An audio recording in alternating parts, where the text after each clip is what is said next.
Sofi, soy Carlos Garaventa y me dirijo a ustedes en representación del equipo promotor del espacio de diálogo jubilar UCA. Tengo el agrado de darles una muy cordial bienvenida a todos ustedes a este encuentro de hoy. Nuestro espacio es una iniciativa orientada a todos los docentes, no docentes y graduados que ya se han jubilado y que tanto han hecho por nuestra querida universidad. Este espacio se puso en marcha bien digo, en marzo sí, se puso en marcha Marzo. en el año 2018, no me acuerdo exactamente el mes, con el objeto de promover la integración de los jubilados con la comunidad universitaria. Y fue presentado formalmente a la universidad el 17 de diciembre de 2018.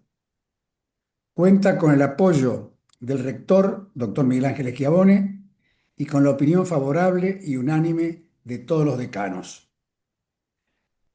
En las reuniones que mensualmente tiene el equipo promotor desde su creación, han ido surgiendo algunas reflexiones propias de nuestra edad, tal como que la vejez es la edad de las despedidas dolorosas, de los recuerdos imborrables y de las gratitudes impostergables, pero también se trata de una etapa de lucha dignificante donde los conocimientos, los valores y la experiencia pueden volcarse en el seno de la universidad que nos acogió y nos dio alas que aún todavía intentamos desplegar. Mantenemos todos la vocación docente y se acrecienta la voluntad de servicio hacia el bien común con el resguardo de los valores de nuestra fe. El tema que abordaremos hoy estará a cargo de la doctora Carrizo Rueda y se refiere a los calendarios alegóricos de la Edad Media a la actualidad, viendo cuáles han sido las transformaciones en la percepción del tiempo. Estaba previsto que el doctor Javier González, decano de la Facultad de Filosofía y Letras de la UCA, presentara la expositora hoy, pero le ha surgido un compromiso de fuerza mayor por un convenio que existe entre la UCA y la Asociación Dante Alighieri y me ha pedido que yo sea quien presente a Sofía. Por lo tanto, voy a cumplir con ese mandato y con todo gusto y honor les cuento que la doctora Sofía Margarita Carrizo Rueda es licenciada en Letras por la Universidad Católica Argentina y doctora en Filosofía y Letras por la Universidad Complutense de Madrid.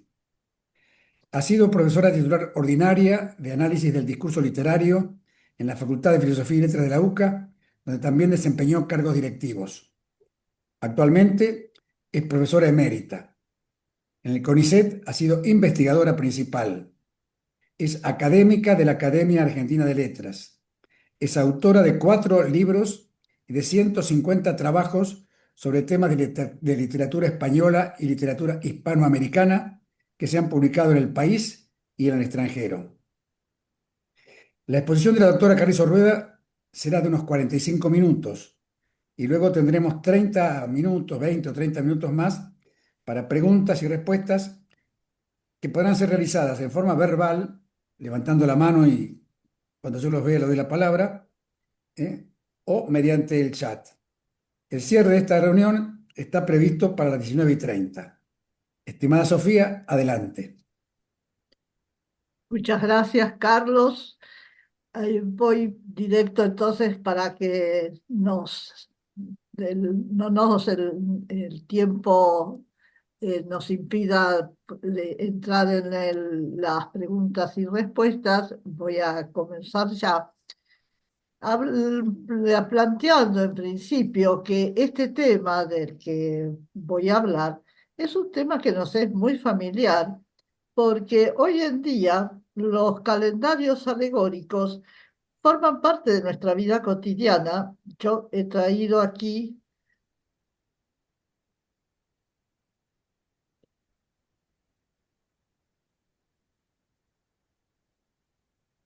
esta guarda, no sé si se ve bien, sí, lo que se ve bien. Se ve bien. Esta guarda pertenece a un mantel alemán comprado hace pocos años y ahí están representados los meses Claro, de acuerdo con el calendario alemán, por ejemplo, octubre es el mes de la fiesta de la cerveza. Y enero aparece una pareja patinando, porque claro, es el mes del frío. Y luego tenemos el carnaval.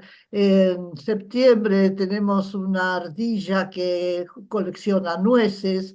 Es decir, que es una decoración para una prenda doméstica, ¿no es cierto? Como pues, es un mantel, pero que tiene una representación alegórica de los meses y estamos acostumbrados a verlos en todo tipo de objetos, a lo mejor en un florero, en un cuadrito dividido en 12 para colgar en la pared, etc. Bueno, estamos hablando de una tradición muy antigua y que ha ido cambiando mucho a lo largo de los años. Tenemos un testimonio nada menos que del año 354. Es el calendario de Bizancio, un calendario que del Imperio Romano de Oriente, donde cada mes aparece representado por lo que para ellos era lo habitual, las tareas agrarias. Cada mes es un campesino que desempeña la tarea agraria propia de ese mes. Este tipo de decoración tuvo bastante difusión en el Imperio bizantino y todavía muchos siglos después se lo sigue encontrando, por ejemplo, en decoraciones de palacios. Es decir, era un tema campesino, un tema agrario, pero aparece en la decoración de palacios. Mientras tanto, en Occidente se desarrollaba otra vía, que eran las referencias a los meses a través de poemas. Los primeros que se han conservado son del siglo I, decir, de la época del emperador Augusto, y luego hay otros testimonios importantes del venerable Beda, el gran doctor de la Iglesia, el gran intelectual de la Edad Media, que estaba muy preocupado por las cuestiones cronológicas y tiene un tratado, Efemérides, donde una vez más aparece la descripción de las características de cada mes del año.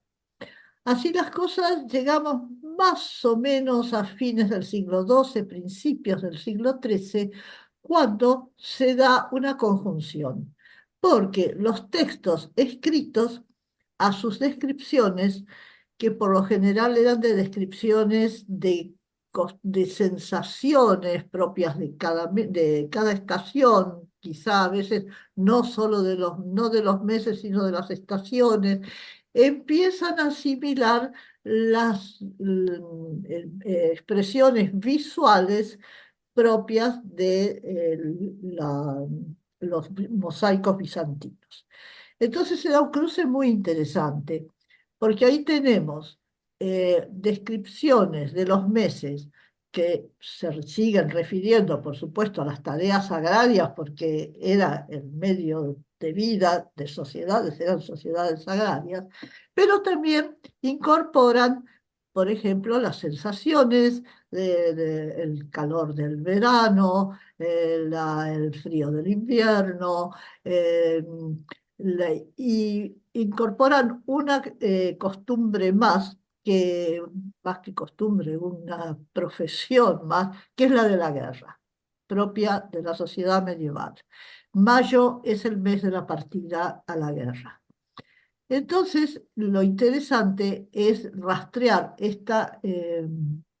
este tipo de texto, que en España tenemos dos muy importantes, que son el libro de Buen Amor del arcipreste de Ita y el libro de Alexandre, que Alexandre es el nombre en la Edad Media española de Alejandro de Macedonia. Y el libro de Alexandre cuenta de una manera muy ficcional, digamos, histórica pero ficcional a la vez, la historia de las conquistas de Alejandro. Entonces, en estos dos textos en España encontramos uno en el siglo XIII, el otro en el siglo XIV, este cruce entre lo que eran las descripciones de las tareas agrarias con aquellos aspectos de cada mes que solo podía expresar en un texto escrito, como podía ser la sensación de calor o de frío o de miedo. El arcipreste de Ita menciona el miedo a los truenos en el mes de las tormentas y además costumbres propias del clima, en realidad, de cada mes. En España hay también una tradición de textos icónicos, ¿no es cierto? De textos eh, que están, por ejemplo, en los frescos de las iglesias, en los pórticos de las catedrales, en las ilustraciones de los monjes en sus manuscritos. Y el más importante de todos, a ver, yo les he traído aquí para mostrárselos, son los frescos que se encuentran en San Isidoro de León. San Isidoro de León se encuentran, enseguida se los voy a mostrar, bueno, eso de enseguida. Eh, Aquí está San Isidoro. Miren qué belleza.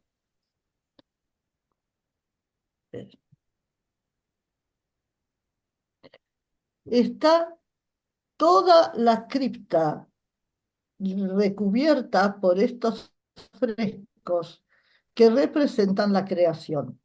El centro es el Cristo Pantocrátor y a su alrededor todos estos frescos representan la creación.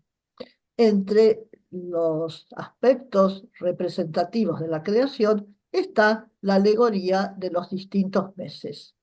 Ustedes busquen, este es entre fines del siglo X y principios del siglo XI. Lo llaman la Capilla Sixtina del arte románico, porque ya les digo, esto es hermoso. Busquen en internet frescos de San Isidoro de León y se han conservado precisamente por el clima de León. En la cripta, con el frío que suele hacer en esa zona, se han conservado los colores, se han conservado los frescos y aquí tengo, espero que lo podamos ver, un fresco de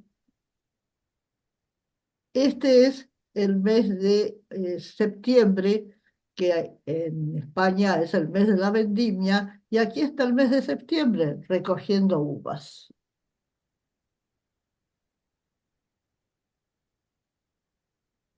¿Lo ven bien? Ese es el mes de septiembre. Cada mes está dentro de un medallón, como pueden ver. Y ahí está septiembre frente a una viña con su cestito, recogiendo las uvas propias del mes.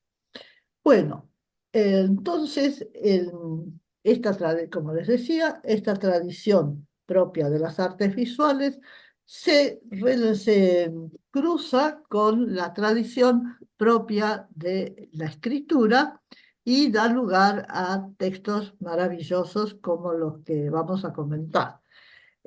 Uno de ellos es como les decía, el libro de Alexandre, que es del siglo XIII. Miren cómo describe a diciembre. Almorzaba los fígados por amatar la gana. Tenía niebla oscura, siempre por la mañana. En ese tiempo es ella muy cutiana. Es decir, él mataba los puercos por la mañana. Luego comía el hígado para almorzar, para matar el hambre, la gana, el hambre. Había niebla oscura siempre por la mañana, que en ese tiempo ella es muy frecuente, muy cutiana, era muy frecuente. Entonces, estas alegorías de los meses que están en el libro de Alexandre no son un fragmento independiente, tienen una razón de ser, porque son la decoración de la tienda de Alejandro Magno. Es decir, que en teoría es un texto escrito, pero que describe un texto visual.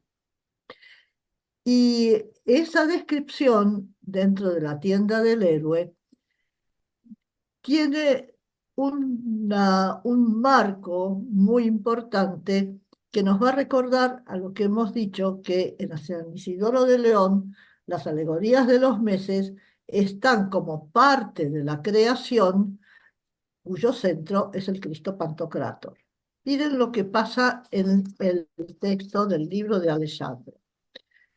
Hay una serie de imágenes como un friso que recorre la tienda y miren lo que representan. Primera, las regiones celestiales con la señal dejada por la caída de Lucifer. Dos, la creación del hombre y el pecado original. Tres, la torre de Babel. Cuatro, el diluvio y la embriaguez de Noé. Cinco, la alegoría de los meses. Sexto, la vida de Hércules. Séptimo, el sitio de Troya. Octavo, el mapa mundi. Y noveno, las gestas del propio Alejandro Magno. Fíjense que tenemos una descripción del cosmos cristianizado a partir de los relatos bíblicos, la caída de Lucifer, la creación del hombre, el pecado original, la torre de Babel, el diluvio, y a partir de estas historias bíblicas cambia digamos, el escenario porque nos encontramos con la alegoría de los meses. Y luego vienen los hechos que se tenían por históricos, como la vida de Hércules y las gestas, que es así, del propio Alejandro. Les voy a leer lo que un medievalista que conoce muy bien el libro de Alexandre, estuvo aquí en la UCA, el doctor Cacho Blecua, dice de este ordenamiento donde pasamos de los relatos bíblicos a la alegoría de los meses antes de hablar de las gestas históricas. Hemos pasado de la ejemplaridad intemporal de las historias bíblicas a la temporalidad cotidiana y humana. Ahora, de la cúpula eterna espacialmente superior, hemos bajado a la reiteración sistemática del tiempo, en la inmersión del hombre en la historia. Es una descripción espacialmente inferior. Si pasamos de un espacio superior, eterno, donde se encuentra el origen de la vida, a un espacio inferior donde el tiempo tiene un transcurso, que es lo que representa la alegoría de los meses, y donde se desarrolla la vida del hombre. Ahora, fíjense que yo les he dicho que quien recoge las uvas es diciembre y que el que mata al puerco y luego come los hígados es diciembre, porque en estas alegorías son los propios meses los que desempeñan las tareas agrícolas. En Bizancio eran campesinos, pero en estas alegorías medievales son los propios meses los que desempeñan esas teorías. ¿Por qué? Porque nos dice el propio libro de Alejandro. La natura del año se die toda pintada, los meses con sus días, con sus lunas contadas, cada uno dada. Es decir, que en el orden cósmico, los meses, esas tareas agrarias las tienen como un mandato.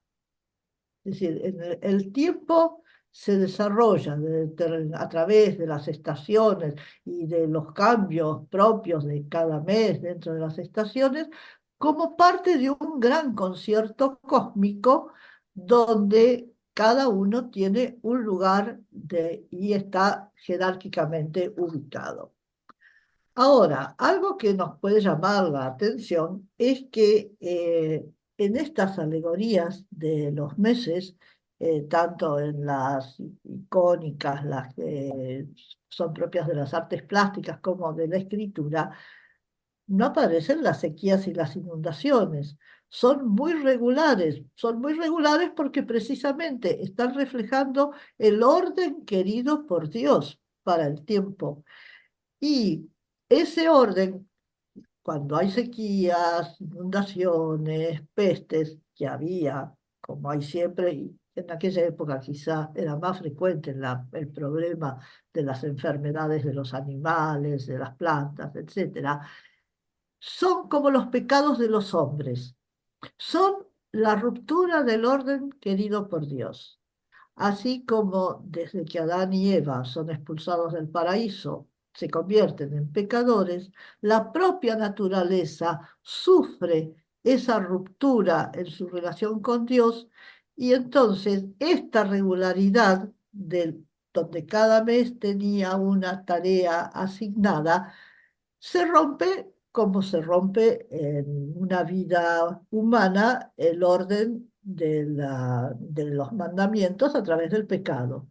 Se rompe a través de las sequías, las inundaciones, las pestes, etcétera, porque ya la naturaleza no responde al mandato original del Génesis. Entonces, el tiempo en esta gran cosmovisión es algo sagrado. Por eso en la Edad Media se condenaba a la usura, porque querer cobrar por el tiempo que se había hecho un préstamo era querer comercializar con algo sagrado, que era el tiempo. Y solo en el siglo XVI, a partir del Renacimiento, ya el préstamo con intereses comienza a desarrollarse a través de las grandes bancas, pero en plena Edad Media, siglo XII, siglo XIII, en el poema del Cid, por ejemplo, los judíos prestamistas son presentados como dos pecadores. El tiempo no se podía comercializar porque era un don de Dios. Entonces, en esta narración vemos que no solo las estaciones aparecen en esta decoración de la tienda del héroe como parte del cosmos, sino que también aparecen afectando la vida del propio Alejandro. Porque, por ejemplo, en verano, en el mes de julio, a causa del terrible calor que hacía en ese momento, Alejandro decide bañarse en el río Signo y está a punto de morir. Cuando lo sacan del agua, los soldados, sus hombres, está moribundo. Bueno, al final lo salvan, pero fue el calor, la decisión de entrar en el río helado, lo que casi provoca su muerte. Y luego viene otro episodio en el cual comienza la primavera y dice que Alejandro, palabras textuales, un cuerpo acabado, siente el deseo de casarse, porque toda la naturaleza florece con el instinto erótico en los hombres, el instinto de reproducción en los animales, y entonces Alejandro decide casarse y ahí se narran sus bodas con Rosana, porque al llegar la primavera necesitó tener una esposa. Y el otro elemento también relacionado con estas influencias de los meses en la vida humana, incluso en la de un gran conquistador como Alejandro, es cuando vence a Darío, el rey persa, que según el libro de Alexandre fue en una batalla en el mes de mayo. La batalla fue en octubre, pero el mes de mayo, recuerden que les había dicho, que es el que aparece como el mes de la guerra en el calendario. Entonces, el autor anónimo del libro de Alexandre considera que la batalla se desarrolló seguramente en mayo, no, se desarrolló en octubre. Así que vean cómo el propio Alexandre, el propio gran conquistador de Asia, también se está influido por los distintos aspectos de las estaciones. Entonces les voy a leer un fragmento de la conferencia que yo di en Madrid sobre este tema. Prefiero leérselo, vamos a hacer de esta manera algo más, rápido. Los seres humanos y la naturaleza interaccionan de este modo más allá de los estamentos. No son solo los vasallos, la gente del campo que tiene que desarrollar esas tareas agrarias, sino el conquistador de Asia. Porque nada menos que la supervivencia depende de la siembra y la cosecha, o de los alimentos disponibles en cada época, o de cuándo hay que estar preparado para ir a la guerra. Puede decirse, por lo tanto, que las referencias alegóricas al ciclo natural no constituyen fragmentos aislados meramente ornamentales, sino que representan la dimensión temporal de la vida de todas las criaturas dentro de un orden cósmico. Y vamos entonces al siglo XIV, al siglo siguiente, a ver la presencia de esta alegoría de los meses en el libro de Buen Amor. Libro de Buen Amor de Juan Ruiz, el arcipreste de Ita. Una vez más, los meses, la alegoría de los meses, aparece en la tienda de un gran personaje, pero este personaje también él es alegórico, porque es Don Amor. La tienda de Don Amor, a quien el arcipreste lo llama el emperador, presenta una descripción de las alegorías de los meses, pero mucho más elaborada que la del libro de Alexandre. En primer lugar, porque tiene el doble de tareas agrarias. Luego, porque aparecen muchas costumbres y aparecen también muchas sensaciones. Ya les comentaba antes que aparece, por ejemplo, el miedo a los truenos de las tormentas de abril. Dice, a los mozos medrosos, es decir, a los jovencitos, ya los espanta el trueno. Y además, dentro de las costumbres, va más allá de la comida, como hemos visto en el libro de Alexandre, que diciembre tiene, cuando tiene hambre, come el hígado del cerdo que acaba de matar.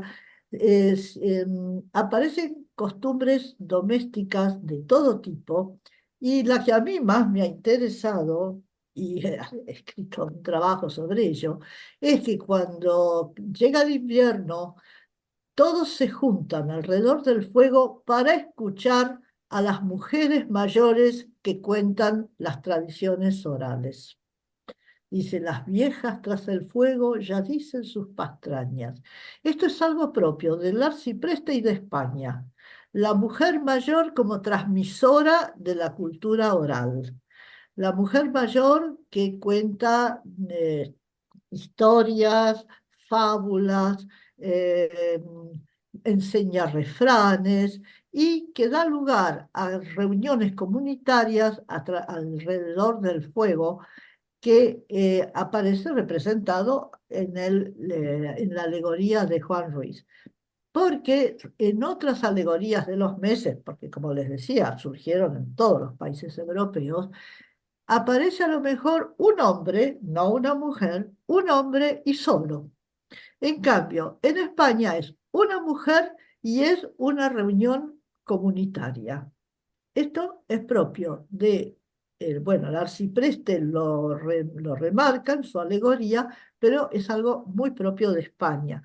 El Marqués de Santillana tiene una colección de refranes que tiene como título Refranes que dicen las viejas tras el fuego.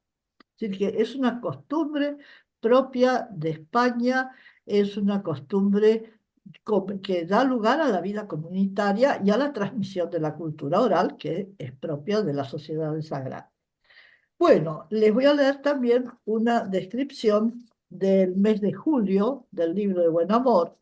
Dice, enchería los árboles con ajena corteza, comía nuevos panales, sudaba sin pereza.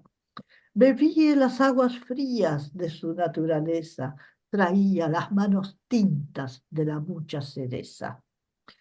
Es decir, él injertaba los árboles con otras cortezas, comía miel, porque en ese mes hay miel, en el julio hay mucha miel, sudaba sin pereza el mes de la canícula, bebe aguas frías para apagar su sed, y tiene, esto me encanta, esta imagen, tiene las manos tintas, tiene las manos rojas de la cantidad de cerezas que se producen en ese mes. Ahora, Don Amor representa al instinto reproductor y llega, el arcipreste lo llama un emperador y llega con otro emperador, dice, dos emperadores al mundo han llegado, que es Don Carnal. ¿Por qué? Porque entran los dos, Don Amor y Don Carnal, la mañana de Pascua. Y la que tiene que marcharse es Doña Cuaresma. Es una alternancia de, por una parte, estacional, de dos periodos, pero además dos periodos que, por una parte, es la relación del hombre con Dios. La penitencia en la época de Cuaresma, la resurrección del alma, es decir, la resurrección de Cristo como renacer espiritual, pero en Europa, como coincide con la llegada de la primavera, es el renacer de toda la naturaleza. Y esto lo subraya el arcipreste Deita, dice, fue por toda la tierra gran ruido sonado de dos emperadores que al mundo han llegado. Estos emperadores amor y carnal eran, recíbenlo los árboles con ramos y con flores, de diversas maneras, de hermosas colores, recíbenlo los hombres en dueñas con amores, con muchos instrumentos, ya salen los atambores. Es una preciosa descripción de la gran festividad pascual, donde coincide el renacer de la naturaleza con el renacer espiritual después de la penitencia de Cuaresma y el día que se conmemora la resurrección de Cristo, y además está presente el aspecto, digamos, costumbrista, alimentario, que es el emperador Don Carnal. Se puede volver a consumir alimentos cárnicos, porque antes de esta bienvenida, de esta entrada de los dos emperadores, antes del reinado de Cuaresma, han combatido, ha habido una batalla entre Don Carnal y Doña Cuaresma. El ejército de Doña Cuaresma son pescados y verduras, y el de Don Carnal son alimentos cárnicos. Son derrotados y durante los 40 días que el reinado es de Cuaresma, eh, entonces Don Carnal no puede tener ese imperio en los aspectos alimenticios. Si ven cómo se va reuniendo aspectos religiosos, que aspectos cósmicos con la vida de los hombres, la naturaleza, sus ritmos, que es lo que estamos viendo. Y hay algo que voy a subrayar porque después esto nos va a servir para cuando hablemos de Hispanoamérica, que la batalla es burlesca, que se imaginan ustedes que los alimentos cárnicos combatiendo con pescados y con verduras es una batalla burlesca. No es una idea del arcipreste, es propio de toda Europa. En toda Europa existía este motivo de la batalla de Carnal y Cuaresma, Carnal que es derrotado, Cuaresma, que es la que reina durante 40 días, y luego el regreso de Don Carnal al comenzar el domingo de Pascua, junto con Don Amor, que es el renacer de la naturaleza. Esto es propio de toda Europa, pero la batalla es burlesca. Van a ver por qué lo subrayo. Dejemos el suspenso. Bueno, entonces, este ciclo anual que aparece en el Arci, fíjense ustedes ahora cómo se ensambla todo. Relato del combate de Carnal y Cuaresma con todo el significado que hemos visto, un significado religioso y también un significado relacionado con la naturaleza. El emperador, uno de los dos emperadores que entra el domingo de Pascua es el Amor, Don Amor, que tiene en su tienda la decoración con las alegorías de los meses, como la tenía Alejandro. Es decir, que se ensamblan dos motivos relacionados con esta concepción alegórica del tiempo, donde la naturaleza se une con las costumbres y a su vez con aspectos espirituales, porque todo es un gran concierto cósmico. Entonces, ahora vamos a ver qué es lo que pasa. Esperen que quiero ver.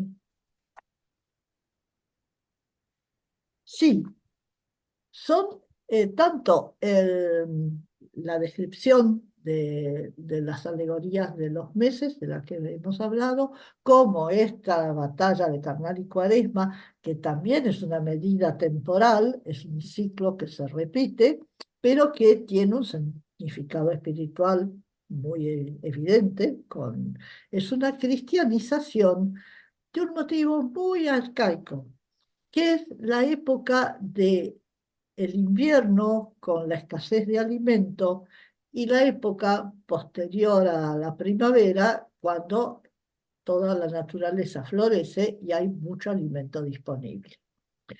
Esta alternancia, María Rosalida lo ha estudiado en la tragedia griega, en los orígenes de la tragedia griega. Así que es muy arcaica esta medida del tiempo a través de dos tipos de alimentación que brinda la naturaleza. Pero esto se cristianiza durante la Edad Media y se relaciona con la Cuaresma y la llegada de carnal, que es cuando otra vez se pueden consumir alimentos carnes. Bueno, ¿qué pasa?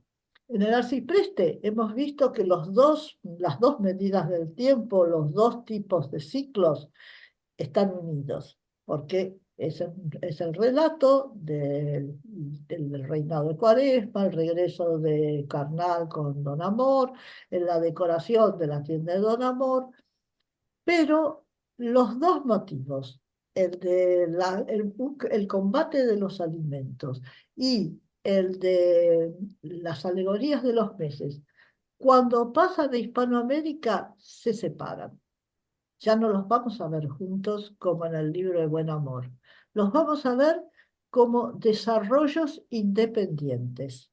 Cada uno sigue una trayectoria distinta y vamos a hablar de eso.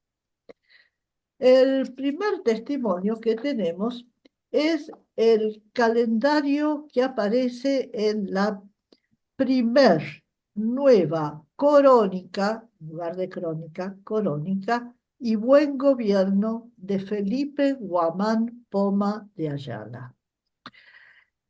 Este autor, Felipe Guamán Poma de Ayala, como pueden ver por su apellido y su nombre, era de origen indígena, era peruano. Él dice que desciende de los incas. Bueno, lo poco que se sabe, sí, lo poco que se sabe de él es lo que él dice de sí mismo, de modo que, bueno, podría ser descendiente de los incas o no, pero sí que era peruano. Y alrededor de 1613 le manda una larga carta al rey Felipe III quejándose de cómo son tratados los indígenas en Perú. Dice que es los abusos del sistema colonial. Ahora, El, este texto, que para la literatura hispanoamericana colonial es importantísimo, es bastante extraño, porque eh, hay, el autor evidentemente conocía mucho de la cultura indígena, mucho, pero también conocía muchísimo de la cultura europea. Tan es así que se ha llegado a decir que en realidad no era un cronista indígena, que era un sacerdote jesuita, Parera, que utilizó la máscara del cronista indígena para poder denunciar ante el rey los abusos del régimen colonial. Ahora, cuando esto se habló en un congreso, los peruanos se levantaron todos en contra de esta interpretación. En Perú, Huamán Poma es un héroe nacional. Es el primer indígena que se escribe un manifiesto sobre los abusos del sistema colonial y que además se lo envía al rey Felipe III. Y no hay más que decir. La polémica está instalada. Era un europeo que utilizó esa personalidad para este jesuita, que por eso conocía muy bien la cultura europea, pero también la cultura indígena, porque los padres evangelizadores fueron los que se dedicaron a estudiarla. Lo que sabemos sobre culturas indígenas, casi todo es a través de los padres evangelizadores. Bueno, la polémica existe, pero si hay un sitio donde la polémica no se puede hablar es el Perú, porque Guamán Poma existió, Guamán Poma escribió, era un hombre de una enorme cultura que conocía las dos y escribió esta carta manifiesto, esta primer nueva crónica y buen gobierno que le envió al rey. Bueno, nosotros no entramos en la polémica, pero sí lo que vamos a entrar es que aparece un calendario con la descripción de los meses. El, este calendario es muy largo, es muy largo, y tiene dos partes. Es decir, cada mes tiene dos partes. En una primera parte se habla de los cambios climáticos, de las tareas agrarias, de la pesca, algo muy importante para las costas del Perú, de las costumbres, fiestas cristianas y fiestas indígenas, y de la influencia de los cambios de clima en los seres humanos. A grandes rasgos, podemos decir que es muy parecido a lo que hemos visto en la Edad Media española, pero hay varias diferencias. Una es que ya no es una alegoría, ya no es el mes de diciembre o el mes de octubre que desempeñan determinadas tareas, no, son las tareas concretas que realizan los seres humanos y no en un espacio cósmico concertado con otros aspectos de la creación, sino en un sitio concreto que es el virreinato del Perú bajo la corona española. Es decir, que hemos pasado de el plano cósmico a un plano absolutamente terrenal. Y hay una segunda parte donde, en la descripción de cada mes, donde se habla del santoral. Es decir, que el cristianismo está presente, pero ya no a través de un Cristo Pantocrátor, sino a través de una actividad más dentro de las actividades cotidianas, que es el culto a los santos patronos. Es decir, que sí, hay cristianismo, porque además siempre Guamán Pomas subraya su cristianismo. Él permanentemente se declara cristiano. Pero aquí en la descripción de los meses aparece el cristianismo en la segunda parte como una actividad propia de cada mes a través del culto al santo patrono de cada mes, porque el santoral lo va describiendo día por día. Y esta, aparte de esta diferencia de que ya pasamos de la alegoría a la realidad y que dejamos el orden cósmico basado en el Génesis para hablar de santos patronos, es dos preocupaciones muy importantes que son, una, las enfermedades. Voy a buscar aquí. Dice, por ejemplo, del mes de enero, se mueren los viejos y los niños, y andan pestilencias, humedades, gota, melancolía, mal de corazón y frialdades, gran riesgo para preñadas y paridas. Luego, en abril, otra vez encontramos un señalamiento que dice, verduras y frutas son todas sanas, maduras, y los hombres, mujeres, niños y viejos andan sanos. Pero en septiembre las cosas empeoran otra vez y dice que los vientos, dice, las enfermedades que traen los vientos de Egipto y de la mar hacen caer en más enfermos en la sierra. Así que, como ven, hay una preocupación por las... Es decir, yo solo he traído algunos fragmentos, pero hay muchos, muchos, muchos relacionados con la influencia del clima en las enfermedades, o por ejemplo en los accidentes, cuando a causa de las lluvias se producen continuos accidentes, sobre todo en los caminos de montaña. Y hay otro aspecto que es muy interesante porque vamos a ver que luego tiene trascendencia, que es el comercio. Y cuando habla del mes de mayo, dice, en este mes pueden andar las recuas fácilmente, y las bestias tienen mucho prado, y la comida barata, y los caminos abiertos, y los ríos poco peligro. Los trajinadores de vino, coca, sal y los que llevan pan, harina y ropas pueden caminar sin tanto peligro y la venta corre. Sí, fíjense cómo el comercio, la productividad es uno de los elementos y luego habla de, por ejemplo, la relación entre una tarea agraria, la vendimia, un aspecto eh, propio de la salud, que son las borracheras en los días de la vendimia, y luego los económicos, y miren cómo se relaciona todo.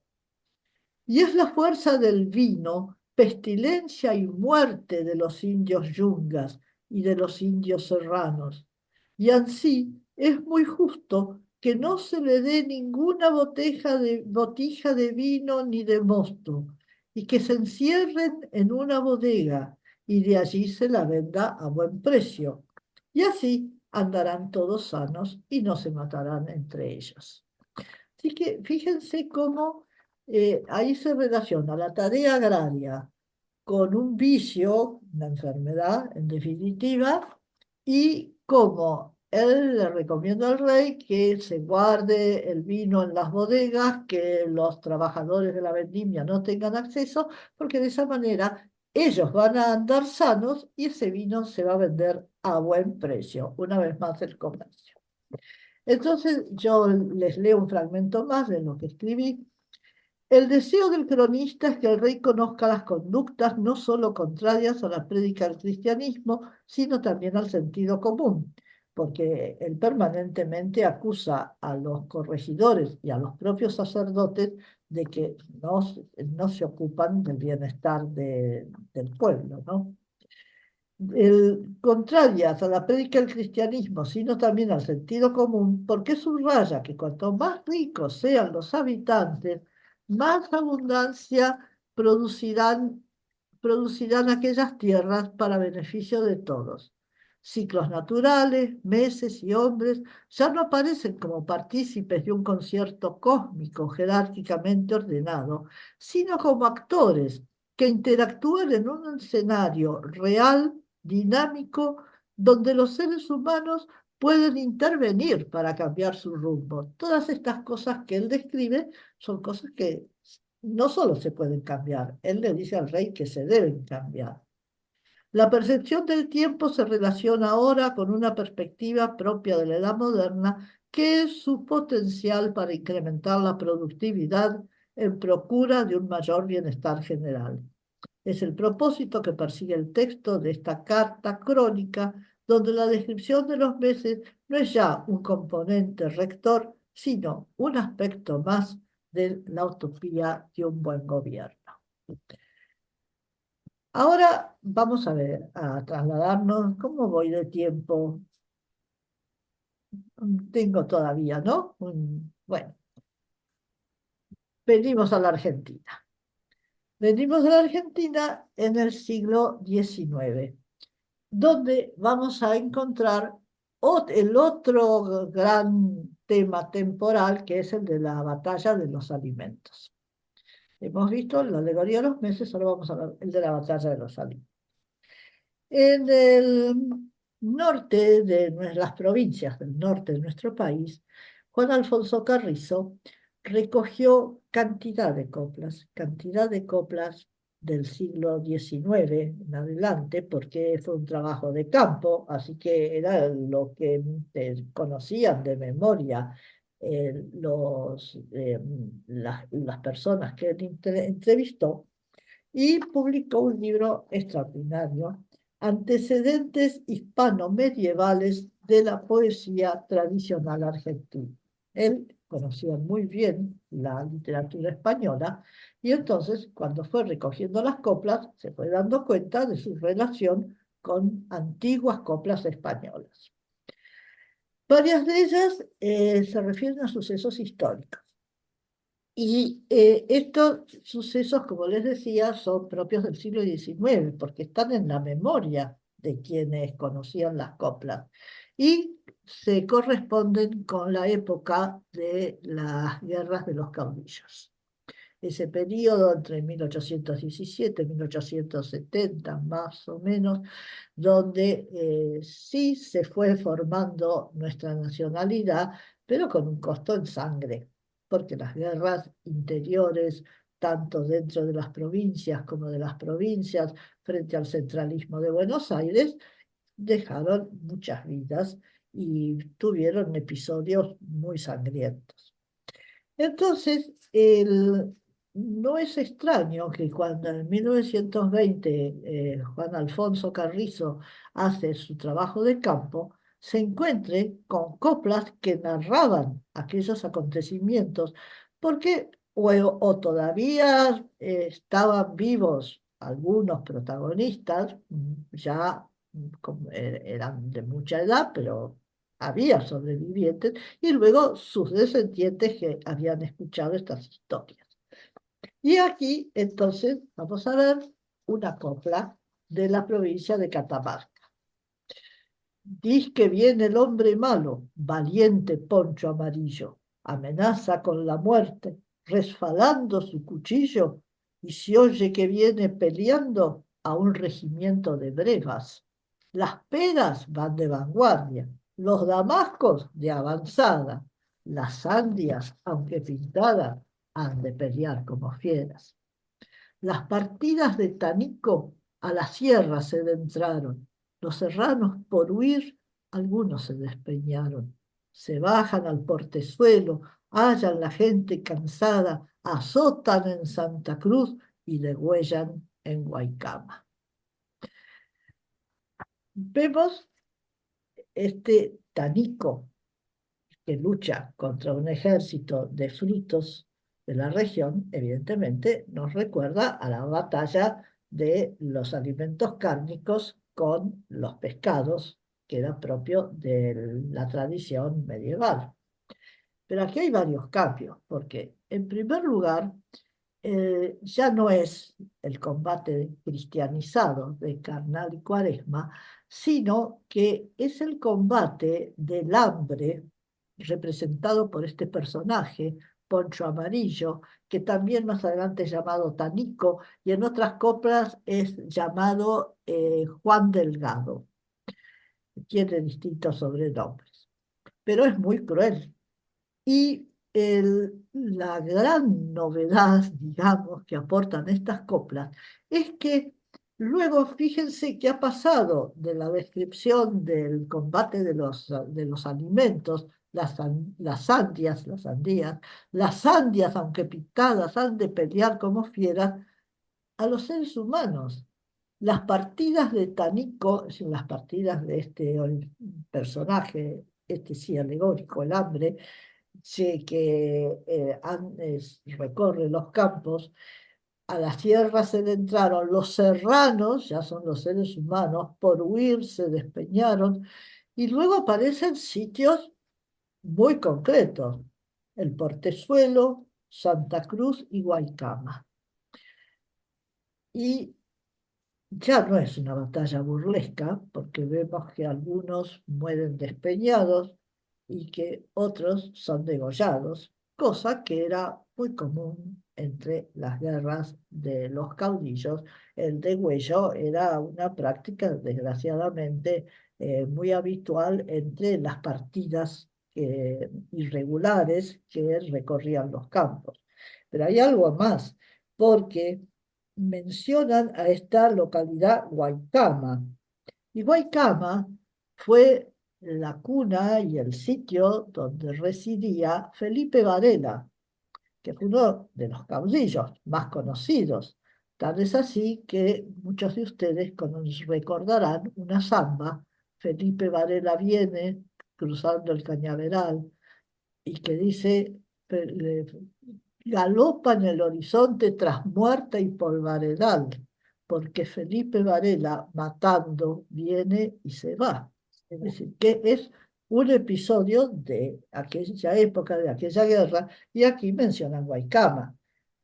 Es decir, que es, como ven, hemos pasado de un tiempo cósmico a un tiempo real y que ya no se habla de estos ritmos cósmicos, sino que lo que se habla es de sucesos históricos. Es decir, y se desaparece lo burlesco. Ya no es burlesco, son acontecimientos trágicos. Es decir, que lo que podemos comprobar es que la percepción del tiempo, que para la Edad Media era ese tiempo sagrado, que formaba parte de un concierto cósmico, cuyo centro era el Cristo Pantocrátor, era la creación, tal como es descrita en el Génesis. Ahora es un tiempo absolutamente real y relacionado con lugares concretos, como es el Perú del siglo XVII o las provincias argentinas del norte del siglo XIX, y en un caso ya se lo empieza a relacionar con la productividad en el siglo XVII, y en el siglo XIX se lo empieza a relacionar con la historia. Y es un tiempo que ya no responde a un mandato de armonía que ha sido roto por el pecado original, sino un tiempo donde los protagonistas, los seres humanos, son los encargados de hacer algo con ese tiempo, de mejorar su vida, de de evitar los enfrentamientos, etc. De modo que vemos que dos percepciones del tiempo muy distintas, desde aquella percepción de una sociedad agraria, donde se lo relacionaba con los ritmos cósmicos, con las tareas, con las costumbres, y como parte de un orden querido por Dios que se había roto, con este otro tiempo relacionado con momentos concretos, en sitios concretos, y donde nada está definido, donde son los hombres los que tienen que hacer algo con ese tiempo y donde se le da mucha importancia a la productividad. Y volvemos a nuestra época. Estas alegorías, como la que yo les he mostrado en el mantel alemán, que, como les digo, tiene, no sé, hace 6 o 7 años que lo compré, eh, estamos acostumbrados a verlas, pero como elemento decorativo, porque precisamente la productividad, por ejemplo, hay alegorías de estas en donde aparecen, por ejemplo, el cabildo para el mes de mayo, o aparece la casita de Tucumán para el mes de julio, o la bandera para el 20 de junio. Cuando nosotros éramos chicos, esas fiestas patrias se respetaba en el día y en el mes, porque eran un poco como el santoral para las festividades religiosas. Las fiestas patrias eran propias de una visión de la historia, de la identidad, y no, a nadie se le ocurría moverlas de fecha. Ahora sí se mueven. ¿Por qué? Para favorecer el turismo, sí, para favorecer la productividad. Se las mueve porque de esa manera, bueno, va a poder determinada localidad recibir turistas. Y claro, uy, aquí me dice que mi conexión con Internet es inestable. Espero que no haya un problema. Bueno, entonces ese es un ejemplo muy claro además, ya todo el trabajo son 365 días, 24 horas, y todo depende precisamente de los acuerdos laborales. Es decir, esa productividad que ya le preocupaba a Van Poma del siglo XVII hasta ahora, ha ido ganando terreno y ha ido condicionando la percepción del tiempo. Y respecto a los alimentos estacionales, pues otro tanto, porque los alimentos se importan y en cualquier época del año podemos comer cualquier alimento si encontramos la frutería o la verdulería que lo ha importado. De modo que el tiempo, como nos diría Bauman, también se ha vuelto líquido. También se ha vuelto líquido, y ya la percepción es muy distinta y no tiene ese lugar en un concierto cósmico como podía tener en la Edad Media. Bueno, esto es lo que quería así sintéticamente expresarles, de modo que no sé si tenemos tiempo, Carlos, para preguntas. Muchas gracias. Y nos quedan unos minutos. Yo simplemente lo que te quiero decir, que me pareció interesantísimo todo tu explicación, eh, Gracias. porque nos has hecho recorrer un poco la historia de la humanidad a través de las alegorías de los calendarios. Entonces yo lo que me pregunto, y tal vez te lo planteo como pregunta, de aquí en más, por ejemplo, todo lo que está vinculado con la tecnología, todo lo que está vinculado con la inteligencia artificial, todo lo que está relacionado con redes, los cambios importantes que se pueden producir, que en alguna medida no he visto, por ejemplo, reflejada la revolución industrial en el calendario. No lo he visto. A lo mejor se me ha escapado de tu explicación, pero no percibí eso.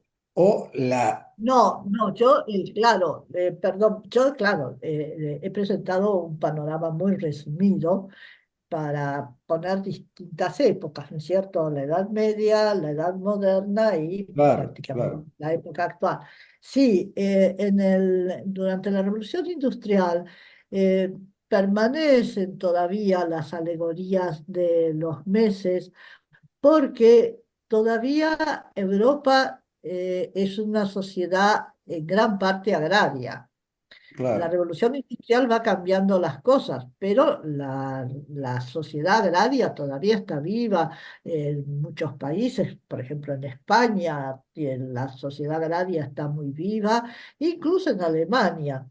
Por eso los románticos quieren rescatar a través de sus obras esta sociedad que se va, que por eso la nostalgia romántica. Y para ellos, por ejemplo, son importantes los calendarios agrarios, los calendarios alegóricos, pero porque es como rescatar algo de un pasado que no va a volver.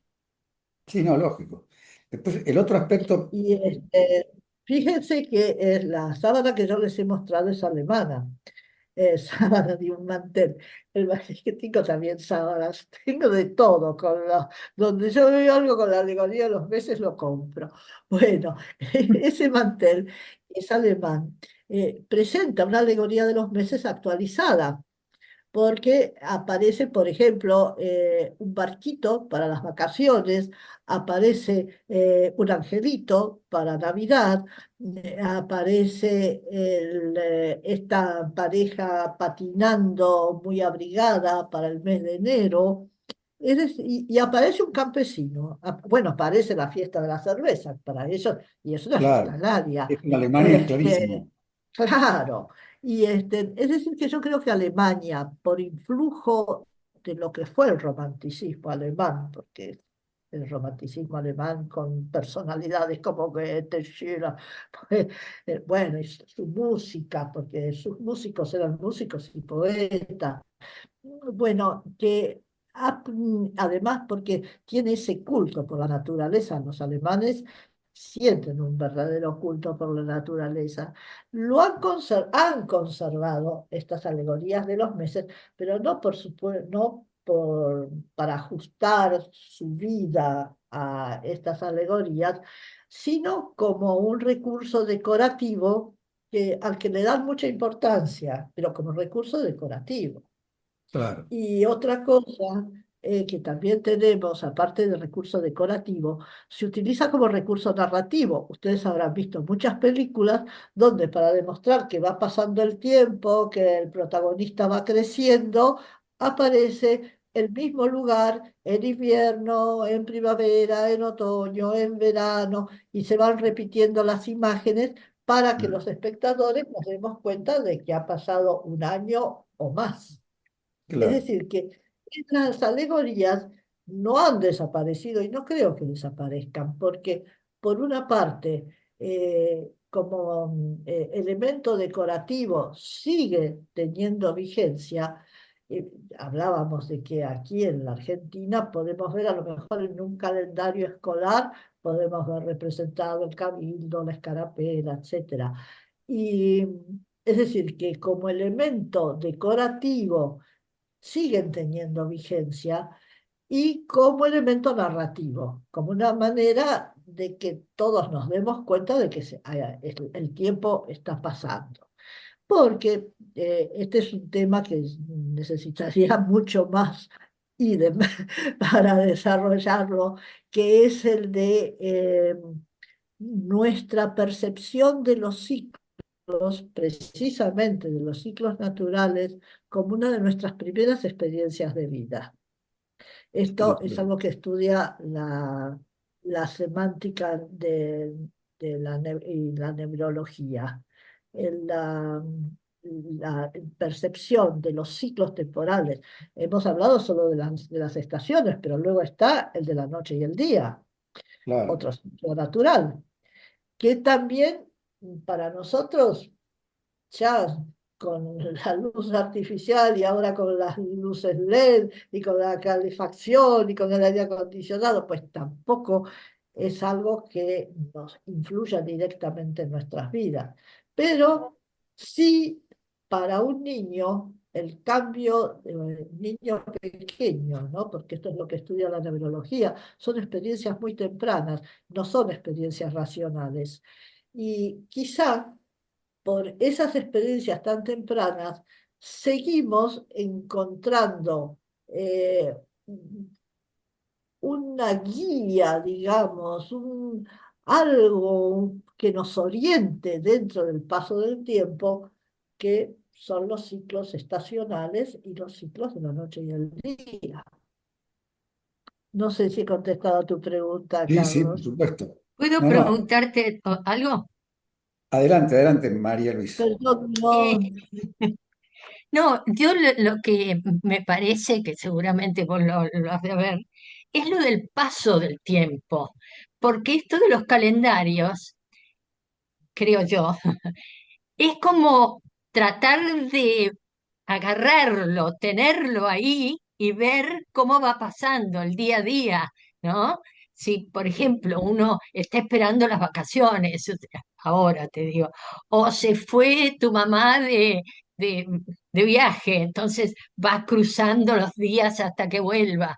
O sea, todo ese tipo de cosas de los calendarios es, yo creo que una cosa importante, eh, vos dirás. Y otra cosa, la rapidez con que pasa el tiempo, ¿no? Eh, sí, comentarios de siglo XIX que decían, tan rápido pasó el día que no tuve tiempo, ya tengo que viajar, no sé dónde". Y ahora uno también dice, hoy se me pasó el tiempo, no pude hacer nada de lo que quería hacer, ¿no? Es ese tipo de cosas, a Y ver, bueno, eso es cómo lo lo ves en que los calendarios? Es que eso es lo que estudia, como les decía antes, la neurolingüística, la experiencia del paso del tiempo que es muy temprana y que los psicólogos señalan dos maneras de percibir el paso del tiempo. Una a través del calendario, pero la otra es nuestro tiempo interior. Que es lo que dices, ¿no? Cuando uno siente que el tiempo pasa o demasiado rápido o O demasiado lento, demasiado lento o para los... demasiado lento. Sí. Eso es lo que estudian los psicólogos respecto a cómo influye la vivencia. Si estás esperando algo muy agradable, te parece que no llega nunca. Si al contrario estás pendiente de algo que no es tan agradable, te parece que llegó demasiado pronto. Norma, te veo con la mano en alto. Buenas tardes, yo me sumé tarde porque venía de otra actividad. Pero respecto de lo que dijo María Luis, eso se percibe mucho en los chicos, en los niños, ¿no? Que en algunas situaciones te dicen, ¿Tanto tiempo falta, no sé, para mi cumpleaños, por ejemplo, ¿no? O ya me tengo que ir, pero si recién vine. Entonces eso está muy asociado con la vivencia y creo que a los adultos también nos pasa. Hoy Sí. algo muy trivial. Leí una nota de Natalia Oreiro que decía, no puedo creer que hace 25 años que me casé. O sea, eh, y también es digamos, eso de no poder cuantificar el paso del tiempo en su medida, ¿no? O bueno, cuando nos miramos en el espejo y comparamos con una El foto. susto que... Ese es bravo. Sí. Pero en los niños, es yo que tengo nietos y de diversas edades, eso lo vivencio mucho, ¿no? Cuando esperan que va a llegar alguien de viaje y les parece que es una eternidad y a lo mejor faltan 2 días, ¿no? Ahora, Sí, la agenda, viste que uno tiene las agendas, yo tengo una agenda que está toda la semana. Ahora, Eso, eso es como un calendario para uno, sí. porque es tu calendario de vida de esa semana. Y después yo guardo las, los libritos de calendario y digo, uy, ¿qué pasó esto hace 3 años? Y miro, o te olvidaste de un cumpleaños, no sé. Pero qué importante es eso de ir fijando las cosas, ¿no? Como hacían los tuyos de la Edad Media, o los de más ahora también. Sí, Así. otra cosa que quería comentar, Sofía, cuando vos dijiste que muchas veces se muestra con imágenes el paso del tiempo. Hay algunas películas maravillosas en las que en 10, 15 segundos uno puede vivenciar el paso del tiempo. Hay una muy romántica, Notting Hill, donde hay una escena que realmente es maravillosa, cómo está mostrado el paso de las estaciones en unos breves minutos, ¿no? Llega mucho eso, o sea, Por eso hace les decía pensar. que el tiempo, evidentemente, es una sensación, es la materia de nuestra vida. Es tecnológicos que existan o relacionados con la productividad. El tiempo, como estudian los psicólogos, es un tiempo interior que ya desde muy pequeños los niños, como dice Norma, lo experimentan, de modo que tenemos ese tiempo interior, que sería el que estudia la psicología, el tiempo exterior, que es el que está fijado en los calendarios con días, meses, festividades, y luego está este otro tiempo líquido que es cada vez, como decía Carlos, es más difícil de aprender, porque aquí no sé si en la Argentina es tan común, pero en España es muy común el trabajo por turnos. Es decir, que ya no es trabajar de lunes a viernes y mediodía el sábado, es trabajar lunes, martes y miércoles y tener libres el jueves, el viernes y el sábado. Volver a trabajar el domingo, pero solo domingo y lunes. Luego tener libre el martes.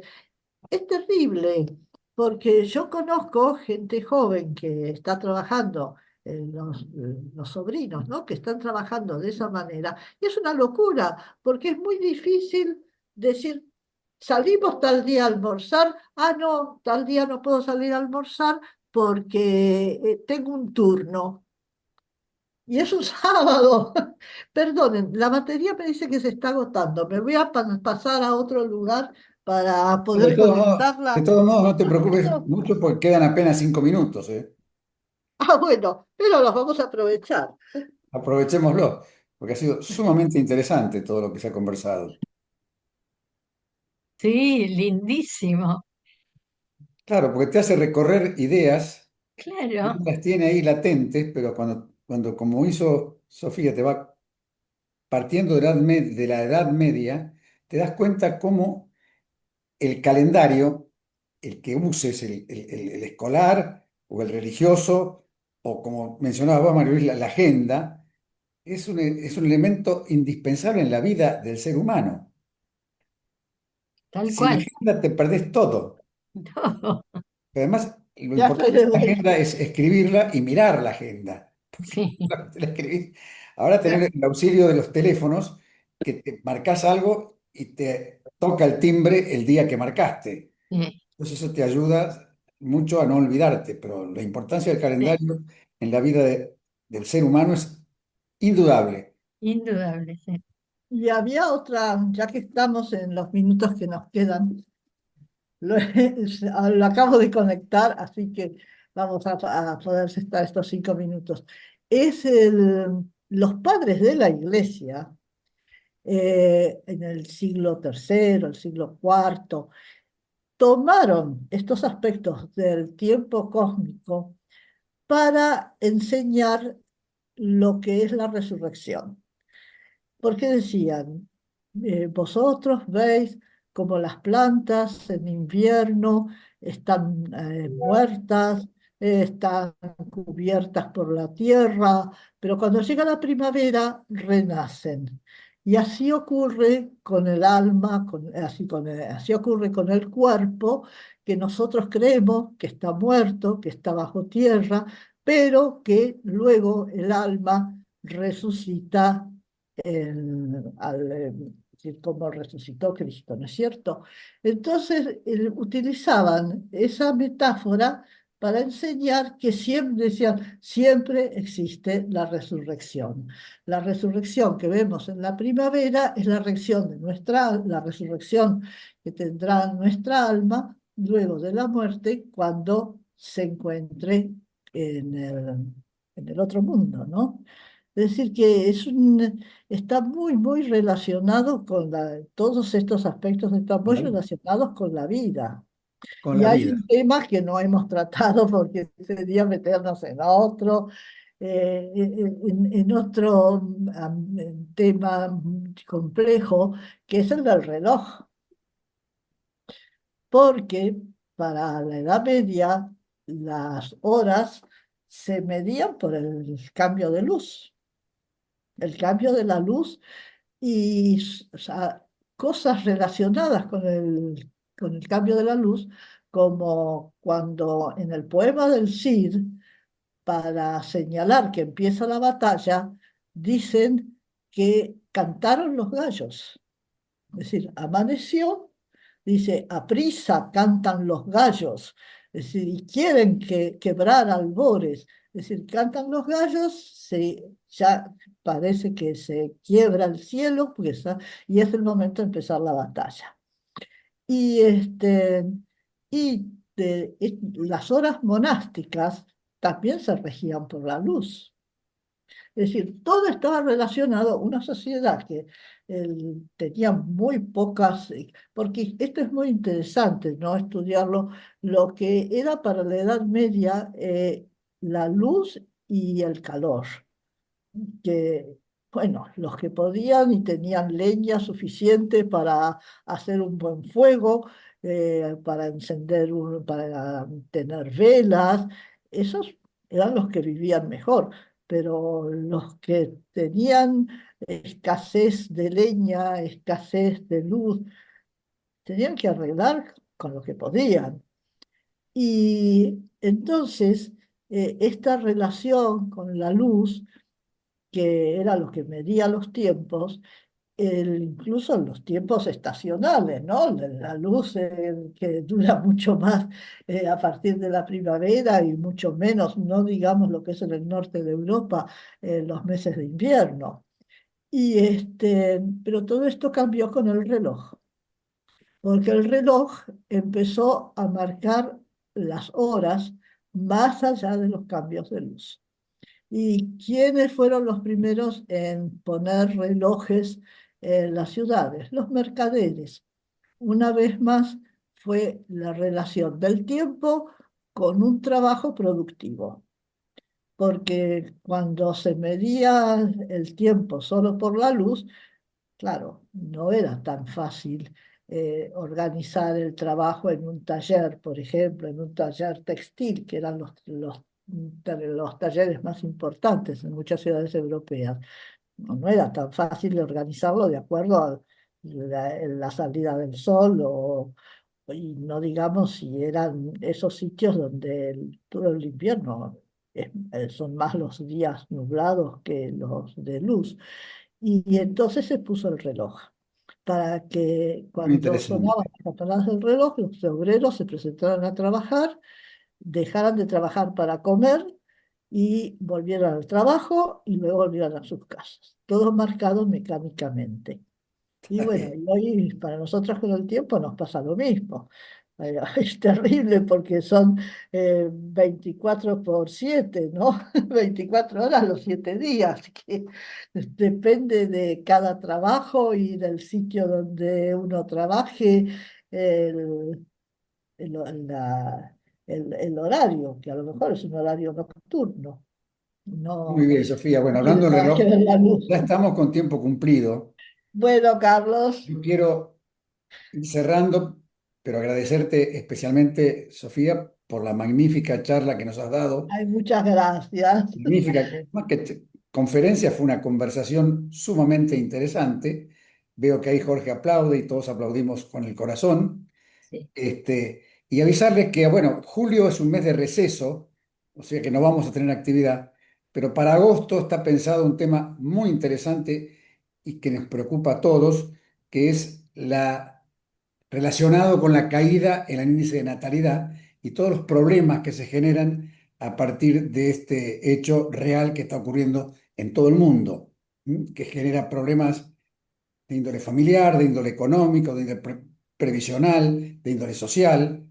Y bueno, vamos a enfocar ese tema para pensar un poquito en qué es lo que está pasando y qué es lo que podemos hacer de nuestra realidad concreta de jubilados. Jubilados en actividad, no jubilados pasivos, sino jubilados activos, ¿eh? Que eso es lo importante. No bajar los brazos. Bueno. No sé si alguien quiere decir algo más y si no, ya Si vamos a mí me cerrando. permiten 2 minutos, Norma, porque dos Norma, minutos. me encantó lo último que estuvo diciendo Sofía. Y yo pensé que es decir, vivencié cuando era más joven y tenía mis niños pequeños, yo vivía en zona de clima extremo. La vivencia de las estaciones y de la luz que tienen los niños condiciona la vida. Es decir, yo vivía en Río Gallegos, ¿no? Entonces, decirles a mis hijos a las 9:30 de la noche que tenían que irse a dormir cuando todavía era de día, era prácticamente imposible de explicárselos, porque no eran solamente mis niños, eran todos los niños que estaban jugando en la calle. Imagínense, en la década del 80 los chicos jugaban en la calle sin problema. Entonces, ellos lo percibían justamente por el cambio de estación y por cómo la luz influía en el día a día de sus vidas, ¿no?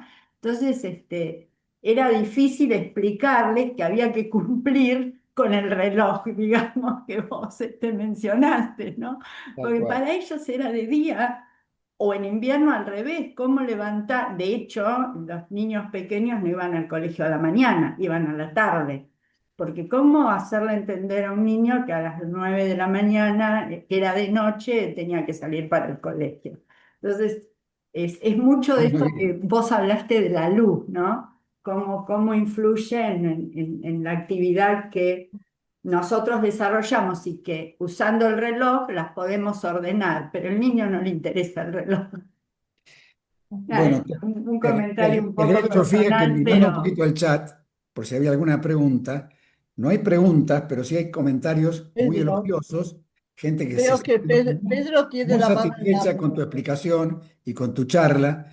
Así que bueno, nos Pedro agradecemos. quiere decir algo. Pedro, ¿vos querés decir algo, Pedro? No, no, no, no, no, no, no, no, no. Después te llamo, Sofía. Bueno, vale. No, no, no, no, no, no, no, no. Viví lo mismo que Norma en Comodoro Rivadavia, 11 años, así que conozco el problema. Muy bien. Bueno, Bueno, un yo gusto quiero haber darles las participado con gracias todos a ustedes. todos. Quiero darles las gracias por haber asistido, por haber participado de esta actividad que nosotros en el espacio jubilar las preparamos con mucho entusiasmo, con mucha ilusión. Pues somos un grupo realmente muy entusiasta y así que nos alegra mucho cuando vemos que nos acompañan, que participan a través de sus preguntas. Así que muchas gracias y bueno, los esperamos en agosto para Y la así es. próxima charla. Y algo importante, todas las charlas del espacio se graban y están Ah, disponibles en el espacio de la UCA. En la página web de la UCA están mira disponibles qué todas bien. las charlas desde que empezamos hace unos cuantos años y ha habido Mira vos. diversidad de temas. Así que cuenten con eso y esta que acabamos de escuchar también ha quedado grabada, así que podemos seguirla difundiendo. Ah, Bueno, de mi parte nada más que agradecerle también a Sofía y a todo sí, el equipo y a los participantes del día de hoy. sí. Muy bueno, muchas Sofi. gracias. Muy bueno. Gracias, muchas gracias. Muchas gracias Muchas a mi gracias. compañerita. Ok, bueno, Bueno, que Dios los bendiga a todos. gracias, Igualmente, Carlos. Hasta igualmente. pronto. Hasta pronto.